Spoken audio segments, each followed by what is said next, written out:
अगर आपके पास 1 litre diesel होना तो एक भारी भरकम ट्रक सड़क पर मुश्किल से शायद 24 किलोमीटर तक ही घिसट पाएगा। बिल्कुल, सड़क पर फ्रिक्शन बहुत ज्यादा होता है। हाँ, और अगर उसी 1 लीटर डीजल को आप किसी मालगाड़ी में डाल दें तो वो करीब 85 किलोमीटर तक का सफर तय कर लेगी। रेलगाड़ी का माइलेज हमेशा बेहतर होता है, ये तो हम जानते ही हैं। लेकिन क्या हो अगर मैं कहूँ कि उसी 1 लीटर डीजल में पानी के रास्ते 100 किलोमीटर से भी ज्यादा का सफर तय किया जा सकता है। 100 किलोमीटर से ज्यादा? ये तो काफी बड़ा अंतर है ना? आज के इस डीप डाइव में हम इसी जादुई गणित पर बात करने वाले हैं। हमारी इस चर्चा का मिशन ये समझना है कि कैसे जलमार्ग यानी जो वाटरवेज होते हैं वो खामोशी से हमारे परिवहन, लॉजिस्टिक्स और पूरी अर्थव्यवस्था की दिशा को बदल रहे हैं। और इसके लिए हमने काफी अलग अलग जगहों से जानकारी जुटाई है ना? बिल्कुल, हमने आज ढेर सारी रिसर्च, भूगोल और परिवहन व्यवस्था की रिपोर्ट्स, भारत के अंतर्देशीय जलमार्गों का जो सरकारी डेटा है वो, और साथ ही पर्यावरण से जुड़े कई अहम दस्तावेजों को खंगाला है। और देखिए, ये सिर्फ कुछ आंकड़ों की बात नहीं है। हम ये समझने की कोशिश कर रहे हैं कि कैसे नदियां, जो हमारे देश की जीवन रेखा रही हैं, वो हमारे भविष्य का सबसे बड़ा लॉजिस्टिक हाईवे बन रही हैं। तो चलिए इसे विस्तार से समझते हैं। बिल्कुल। अगर हम इतिहास को देखें ना, तो दुनिया के सबसे बड़े शॉर्टकट्स ने हमेशा इतिहास को बदला है। स्वेज नहर और पनामा नहर इसके जीते जागते उदाहरण है। हाँ, वो तो इंजीनियरिंग के चमत्कार माने जाते हैं। बिल्कुल। मैंने पढ़ा था कि जब 1869 में स्वेज नहर खुली थी ना, तो उसने यूरोप के रॉटरडैम से मुंबई की दूरी को अचानक लगभग 41% तक काट दिया था। क्या बात है, 41%? हाँ, और लंदन से शंघाई जाना 32% छोटा हो गया था। जो जहाज अफ्रीका के केप ऑफ गुड होप का एक अनथीन सा चक्कर लगाते थे, उनका वो दर्द खत्म हो गया और यात्रा में सीधे 7 से 10 दिन बचने लगे। ऐसा लगता है जैसे जलमार्ग प्रकृति के अपने एक्सप्रेसवे की तरह है, जहां सड़क बनाने का कोई खर्च नहीं है, बस आपको सही दिशा में तैरना है।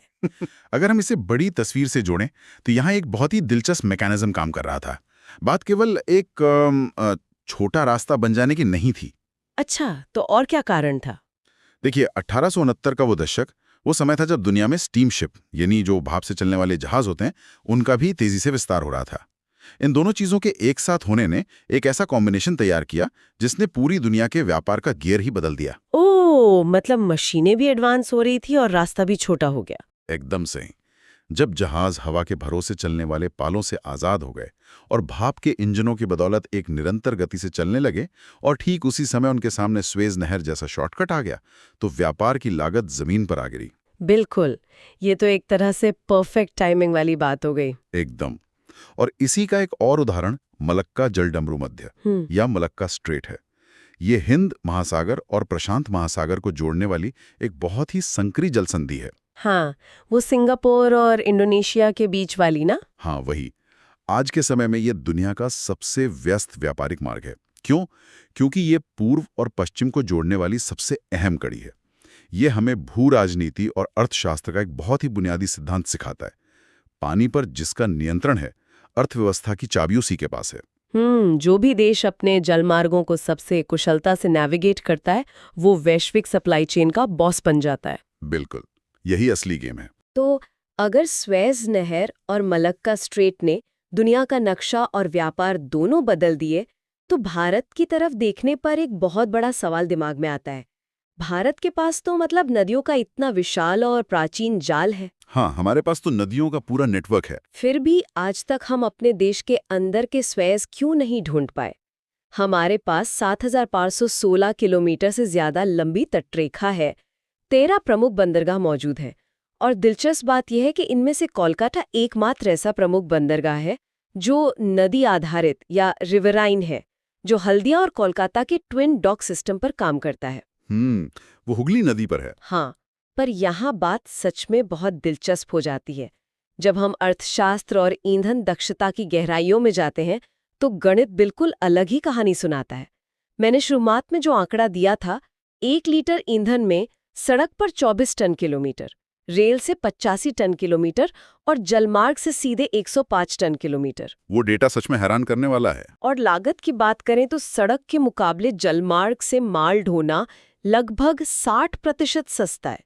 मतलब इतना सस्ता। और जानते हैं, ये कोई चमत्कार नहीं है। इसके पीछे शुद्ध भौतिक विज्ञान यानी फिजिक्स काम कर रही है। फिजिक्स वो कैसे? देखिए, जब कोई ट्रक सड़क पर चलता है ना, तो इंजन को भारी मात्रा में ऊर्जा सिर्फ सड़क के घर्षण यानी फ्रिक्शन से लड़ने में लगानी पड़ती है, और उस भारी वजन को गुरुत्वाकर्षण के खिलाफ संभाले रखने में भी बहुत ऊर्जा खर्च होती है। हाँ, टायर और सड़क के बीच का घर्षण। बिल्कुल। लेकिन पानी में बायंसी या उछाल बल होता है। पानी जहाज के वजन का एक बड़ा हिस्सा खुद ही उठा लेता है। अरे वाह, मतलब पानी खुद ही मदद कर रहा है वजन उठाने में। हाँ, इसलिए जहाज के इंजन को जो ताकत लगानी पड़ती है वो मुख्य रूप से सिर्फ जहाज को पानी में आगे धकेलने के लिए होती है, ना कि उसका वजन उठाने के लिए। ये तो बहुत ही लॉजिकल है। यही कारण है कि पानी में माल ढोना इतना सस्ता और ईंधन बचाने वाला होता है। ये लॉजिक तो एकदम साफ है। उछाल का फायदा उठाकर ईंधन बचाओ। लेकिन जब मैं जमीनी हकीकत का डेटा देख रही थी तो सिर चकरा गया। क्यों? क्या था उस डेटा में? अगर ये इतना ही फायदेमंद है तो भारत के कुल माल ढुलाई में इन अंतर्देशीय जलमार्गों की हिस्सेदारी 5% से भी कम क्यों है, जबकि हमारे पास 14,500 किलोमीटर से अधिक ऐसे जलमार्ग हैं जहां जहाज आराम से चल सकते हैं। यही वो विरोधाभास है जिसने दशकों तक अर्थशास्त्रियों को परेशान किया है। अगर हम चीन या यूरोपीय संघ से तुलना करें ना, जहां जलमार्गों का उपयोग 30 से 40% तक होता है, तो हम बहुत पीछे खड़े दिखाई देते हैं। 30 से 40%? और हम 5% से भी नीचे हैं। हाँ, लेकिन अब इस परिदृश्य में एक बहुत ही आक्रामक बदलाव आ रहा है। 2016 में एक बहुत बड़ा नीतिगत फैसला हुआ था। राष्ट्रीय जलमार्ग अधिनियम लाया गया। अच्छा, इस एक्ट में ऐसा क्या खास था? इस एक कदम ने पूरे सिस्टम को झकझोर कर रख दिया। पहले देश में सिर्फ 5 राष्ट्रीय जलमार्ग थे, लेकिन इस अधिनियम ने उनकी संख्या सीधे 111 कर दी। एक सेकेंड, 5 से सीधे 111? ये तो रातों रात एक पूरे के पूरे हाईवे नेटवर्क को मैप पर खींच देने जैसा है। बिल्कुल, ये कोई छोटा बदलाव नहीं था। इसका सीधा सा मतलब था कि अब देश के 20,000 किलोमीटर से अधिक के नदी नेटवर्क को एक संगठित ट्रांसपोर्ट ग्रिड में बदला जा रहा है। वाओ! और क्या इसके नतीजे दिख रहे हैं या ये सिर्फ कागजों पर है? नहीं, इसके नतीजे अब सतह पर दिखने लगे हैं। अगर हम डेटा देखें तो 2014-15 में इन जलमार्गों पर जो कुल कार्गो ढोया जाता था वह सिर्फ 30 मिलियन टन के आसपास था। ओके। लेकिन 2024-25 आते आते ये आंकड़ा 145.5 मिलियन टन का ऐतिहासिक माइलस्टोन पार कर चुका है। बाप रे, 145.5 मिलियन टन। हाँ, आज 29 जलमार्ग पूरी तरह से ऑपरेशनल हो चुके हैं। और हाल ही का एक बहुत ही दिलचस्प डेवलपमेंट असम में हुआ है, जहां कोपिली नदी को नेशनल वाटरवे 57 के रूप में शुरू किया गया और उसका पहला कार्गो ट्रायल भी सफलतापूर्वक पूरा हो गया। मतलब काम तेजी से चल रहा है। पर एक सेकेंड, 145.5 मिलियन टन, अगर हम इसे समझने के लिए एक विजुअल बनाए ना, अगर इस सारे माल को हम ट्रकों में भर दें, तो शायद कश्मीर से कन्याकुमारी तक ट्रकों की इतनी लंबी लाइनें लग जाएंगी कि रास्ते ही ब्लॉक हो जाएं। बिल्कुल। और सोचिए कि उस जाम में कितना डीजल फूंका जाएगा। एकदम सही बात है। ये तो स्पष्ट है कि इसका सीधा असर महंगाई पर पड़ेगा। अगर माल सस्ते में पहुंचेगा तो बाजार में उसकी कीमत भी कम होगी। हाँ, लॉजिस्टिक्स कॉस्ट कम होने का फायदा तो एंड कंज्यूमर को ही मिलता है। लेकिन देखिए, ये कागज पर तो बहुत अच्छा लग रहा है। जमीन पर या यूं कहें कि पानी पर ये पूरा महाप्रोजेक्ट काम कैसे कर रहा है, इसे समझने के लिए हमें शायद एक केस स्टडी की जरूरत होगी। हाँ, और भारत का सबसे लंबा जलमार्ग नेशनल वाटरवे 1 इसका सबसे सटीक उदाहरण है। हाँ, मैंने NW1 के बारे में पढ़ा है। ये अपने आप में एक इंजीनियरिंग का चमत्कार है। ये गंगा भागीरथी हुगली नदी प्रणाली से होकर गुजरता है। बिल्कुल, ये उत्तर प्रदेश के प्रयागराज से शुरू होकर पश्चिम बंगाल के हल्दिया तक जाता है। हाँ, करीब 1620 किलोमीटर लंबा एक विशाल जल राजमार्ग। और इस वक्त इस रूट पर भारी भरकम निवेश हो रहा है। सिर्फ बिहार के हिस्से में ही 35,000 करोड़ के इंफ्रास्ट्रक्चर प्लान पर काम चल रहा है। 35,000 करोड़, ये एक बहुत बड़ा निवेश है। और इस प्लान के तहत ना हाइब्रिड कैटमरान जहाज उतारे जा रहे हैं, आरओपैक्स टर्मिनल बनाए जा रहे हैं, किसानों और छोटे व्यापारियों के लिए 16 नई कम्युनिटी जेटी बन रही हैं, और पटना जैसे शहर के लिए तो वाटर मेट्रो की भी योजना है। यहाँ सबसे आकर्षक बात यह है कि एक मिनट रोकूंगा यहाँ पर आपको। ये जो भारी भरकम शब्द हैं, हाइब्रिड कैटामरान और आरोपैक्स टर्मिनल, ये असल में क्या बला है? अच्छा, हाँ। मतलब क्या ये कोई आम नाव है या कुछ और? जो आम लोग इसे सुन रहे हैं, उनके लिए इन मशीनों का सीधा सा मतलब क्या है? ये वो जरूरी सवाल है। कैटमरान का मतलब एक ऐसा जहाज होता है जिसमें एक के बजाय दो पतवार या हल्स होते हैं। आप इसे ऐसे समझ सकते हैं कि दो नावों को एक साथ जोड़कर उनके ऊपर एक बड़ा सा डेक बना दिया गया हो। अच्छा, मतलब वो जो चौड़ी वाली नावें होती हैं। हाँ, इसका सबसे बड़ा फायदा ये होता है कि ये पानी में बहुत स्थिर रहता है, डगमगाता नहीं है और कम गहरे पानी में भी आसानी से चल सकता है। कम पानी में चलना तो हमारी नदियों के लिए बहुत जरूरी है। बिल्कुल। और इसमें जो हाइब्रिड शब्द है, उसका मतलब है कि ये जहाज पारंपरिक ईंधन के साथ साथ बैटरी या सौर ऊर्जा से भी चल सकते हैं, जिससे प्रदूषण काफी कम होता है। ओके, तो कैटामरान मतलब दो पतवारों वाला एक बहुत ही बैलेंस्ड और इको फ्रेंडली जहाज। और ये आरोपैक्स क्या होता है? मैंने ये शब्द बहुत जगह पढ़ा इस रिसर्च में। देखिए, आरोपैक्स का फुल फॉर्म है roll on roll of passenger. इसे एक तैरती हुई विशाल मल्टी लेवल पार्किंग की तरह सोचिए। तैरती हुई पार्किंग। हाँ, पारंपरिक तरीके में माल को क्रेन से उठाकर जहाज पर रखा जाता है ना, जिसमें बहुत समय और पैसा लगता है। हाँ, लोडिंग और अनलोडिंग में तो घंटों लग जाते हैं। बिल्कुल, लेकिन आरपीओएक्स में एक ट्रक ड्राइवर अपना माल से भरा ट्रक लेकर सीधा जहाज के अंदर ड्राइव करता है, अपना इंजन बंद करता है, आराम करता है और जब जहाज मंजिल पर पहुंचता है तो ट्रक स्टार्ट करके सीधे सड़क पर निकल जाता है। अरे वाह, कोई क्रेन नहीं, कोई झंझट नहीं। कोई झंझट नहीं। इससे यात्रा के समय में भारी कटौती होती है। मतलब ट्रक को ही पानी के रास्ते बाईपास करा दिया। बिल्कुल। ये तो सच में लॉजिस्टिक्स के दुनिया का एक चीट कोड है यार। बिल्कुल है। और यहाँ सबसे आकर्षक बात यह है कि यह सिर्फ हमारे राज्यों को जोड़ने वाला एक घरेलू प्रोजेक्ट नहीं है। तो और क्या है? अगर हम इसे भू राजनीतिक नजरिए से देखें ना, तो इसमें एक बहुत बड़ी कूटनीतिक कसरत भी शामिल है, खासतौर पर भारत बांग्लादेश प्रोटोकॉल। इस समझौते ने तो पूरी गेम ही बदल दी है। भारत बांग्लादेश प्रोटोकॉल, वो कैसे? देखिए, इस प्रोटोकॉल के तहत NW1 यानी गंगा नदी को NW2 यानी ब्रह्मपुत्र नदी से जोड़ा जा रहा है। लेकिन वो दोनों तो अलग अलग दिशाओं में है ना? हाँ, लेकिन ये हो कैसे रहा है? बांग्लादेश के जल मार्गों का इस्तेमाल करके। ओहो, अच्छा। इसका मतलब है कि अब एक जहाज सीधे गंगा से निकलकर सुंदरबन के रास्ते बांग्लादेश में प्रवेश कर सकता है और वहां से असम तक जा सकता है। ये तो बहुत ही स्मार्ट मूव है। बिल्कुल। ये सिलीगुड़ी कॉरिडोर या जो हमारा चिकन नेक वाला लंबा जमीनी रास्ता है, उस पर हमारी निर्भरता को काफी कम कर देता है। पूर्वोत्तर भारत, जो लॉजिस्टिक्स के मामले में हमेशा से भौगोलिक चुनौतियों से जूझता रहा है, वो अब एक कनेक्टिविटी हब बन सकता है। क्योंकि जमीन के रास्ते पहाड़ों से जाना बहुत मुश्किल और महंगा होता है। एकदम। और ये सिर्फ भारत के लिए नहीं है, ये नेपाल, भूटान और म्यांमार जैसे देशों के लिए भी समुद्र तक पहुंचने के दरवाजे खोल रहा है। ये तो कूटनीति का एक मास्टर स्ट्रोक लगता है। मतलब दो देशों की नदियों को मिलाकर एक ऐसा हाईवे बना देना जहां से पूरा उपमहाद्वीप व्यापार कर सके। और इसमें जो आर्थिक साझेदारी है ना, वो भी समझने लायक है। वो क्या है? भारत और बांग्लादेश के जहाजों के बीच इस रूट पर 50-50 का कार्गो शेयरिंग समझौता है। इसके अलावा नदियों को नेविगेट करने लायक बनाने के लिए जो ड्रेजिंग या गहराई बढ़ाने का खर्च आता है, उसे 80-20 के अनुपात में साझा किया जा रहा है, जिसमें 80% लागत भारत उठा रहा है। क्योंकि ज्यादा फायदा भी हमारा ही है इसमें। बिल्कुल। और व्यापार को बढ़ावा देने के लिए सरकार की एक और योजना है, जिसे जलवाहक योजना कहा जाता है। जलवाहक योजना? हाँ, इसके तहत अगर कोई व्यापारी 300 किलोमीटर से अधिक दूरी तक माल पानी के रास्ते ढोता है, तो सरकार उसे 35% तक की सब्सिडी देती है। मतलब सरकार अपनी जेब से पैसा दे रही है ताकि लोग ट्रकों से माल उतारकर जहाजों पर ला दें। हाँ, ताकि लोग इस नए सिस्टम को अपनाएं। अगर इसका सीधा असर देखा जाए तो इसका फायदा आम इंसान की जेब तक भी पहुंचेगा। लॉजिस्टिक्स की लागत कम होगी तो बाजार में चीजों के दाम भी स्थिर रहेंगे। बिल्कुल। लेकिन अब यहाँ पर मुझे थोड़ा पुशबैक देना पड़ेगा। हाँ, बताइए। ये सब सुनने में एकदम परफेक्ट मास्टर प्लान जैसा लगता है।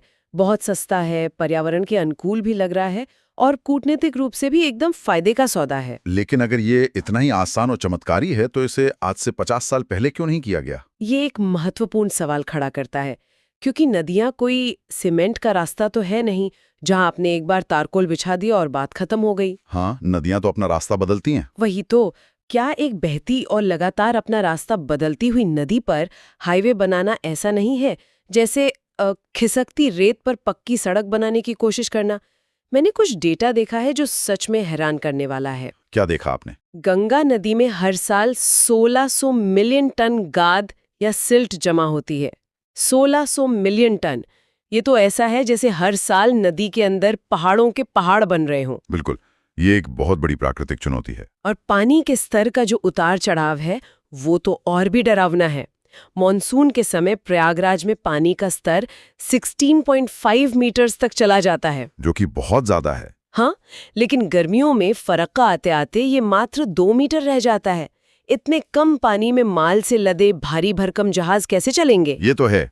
ये तो ऐसा हो गया ना जैसे आप एक स्पोर्ट्स कार को किसी ऊबड़ खाबड़ कच्चे रास्ते पर चलाने की कोशिश कर रहे हो, जहां गड्ढों का आकार हर रोज बदलता रहता है। और फिर बक्सर से प्रयागराज के बीच जो पॉन्टून पुल बने हुए हैं वो तो जहाज़ों का रास्ता ही पूरी तरह ब्लॉक कर देते हैं।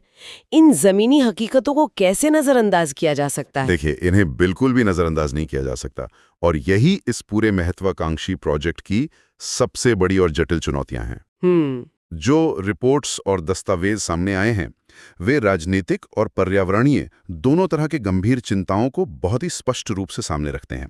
यहाँ हमारा उद्देश्य किसी भी पक्ष का समर्थन करना नहीं है, बल्कि सिर्फ ये समझना है कि जब आप एक जीवित नदी में इंजीनियरिंग करते हैं तो क्या क्या दांव पर लगता है। तो शुरुआत राजनीतिक चुनौतियों से ही करते हैं। सबसे बड़ी बहस पानी के बहाव को लेकर है। कुछ समय पहले बिहार के मुख्यमंत्री ने एक बहुत ही मजबूत तर्क रखा था। क्या कहा था उन्होंने? उनका कहना था कि गंगा में नेविगेशन के लिए हर 100 किलोमीटर पर बैराज बनाए जा रहे हैं। इन बैराजों की वजह से नदी की जो अविरल धारा है, जो उसका प्राकृतिक बहाव है, वो रुक जाता है और नदी बड़े बड़े तालाबों की श्रृंखला में बदल जाती है। अच्छा, मतलब नदी को ही टुकड़ों में बांट दिया गया है। हाँ, उनका ये भी कहना था कि इस वजह से बिहार को गंगा का शुद्ध पानी नहीं मिल पा रहा है और गाद जमा होने की समस्या भयंकर रूप ले रही है। ये तो एक बहुत ही गंभीर आरोप है। अगर नदी का बहाव ही रुक गया तो वो नदी कैसी, वो तो सच में तालाब बन जाएगी। बिल्कुल। हालांकि इस पर सरकार और अंतर्देशीय जलमार्ग प्राधिकरण यानी IWA ने तुरंत स्पष्टीकरण दिया था। उन्होंने क्या कहा? उन्होंने कहा कि फिलहाल NW1 पर किसी भी नए बैराज के निर्माण की कोई योजना नहीं है और वे सिर्फ मौजूदा गहराई का इस्तेमाल कर रहे हैं।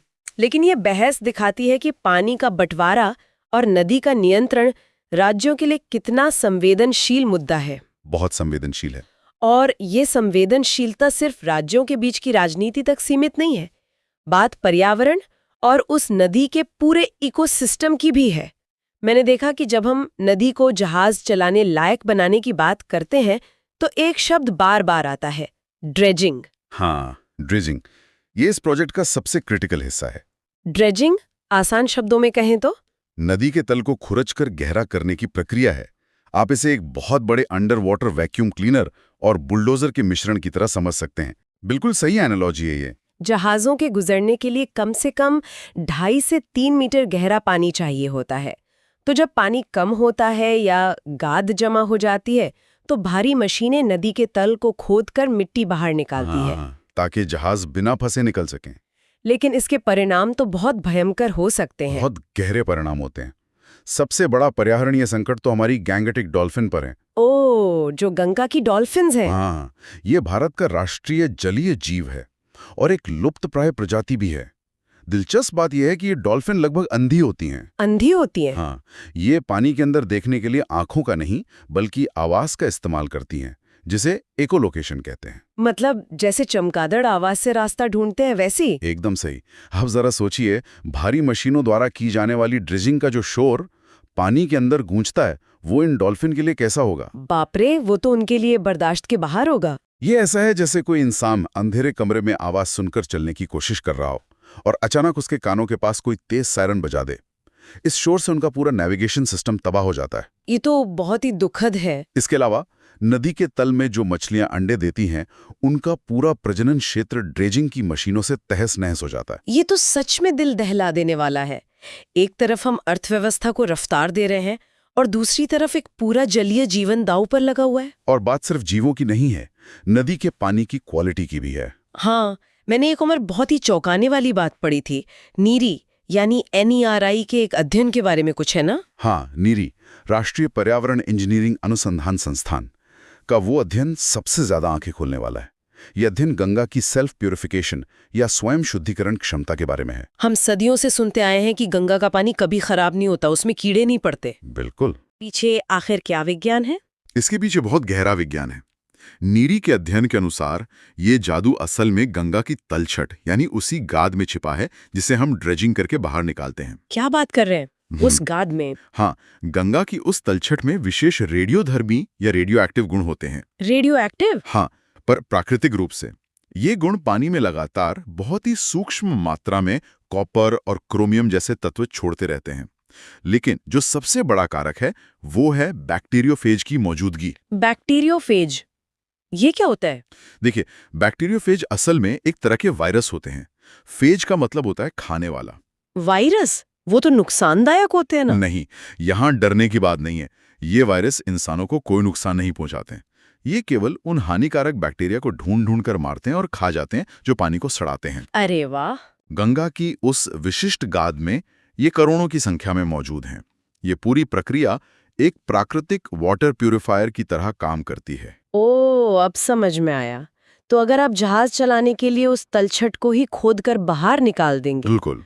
अर्थशास्त्रियों और नदी संरक्षणवादियों की सबसे बड़ी चिंता यही है कि बड़े पैमाने पर ड्रेजिंग करने से नदी की ये अनूठी, जादुई और वैज्ञानिक क्षमता हमेशा के लिए नष्ट हो सकती है। ये तो बहुत बड़ा रिस्क है। अगर वो रेडियोधर्मी गाद और बैक्टीरियोफेज का वो नाजुक संतुलन बिगड़ गया, तो गंगा अपनी खुद को साफ करने की ताकत खो देगी और इसके साथ एक गहरा सामाजिक प्रभाव भी जुड़ा हुआ है। वो क्या? इस तरह के बड़े कॉरपोरेट और मैकेनाइज्ड विकास से सदियों से नदी पर निर्भर पारंपरिक नाविकों, छोटे फेरी वालों और उन हजारों छोटे ट्रक ड्राइवरों की आजीविका सीधे खतरे में पड़ सकती है, जो अब तक इस सप्लाई चेन का अहम हिस्सा रहे हैं।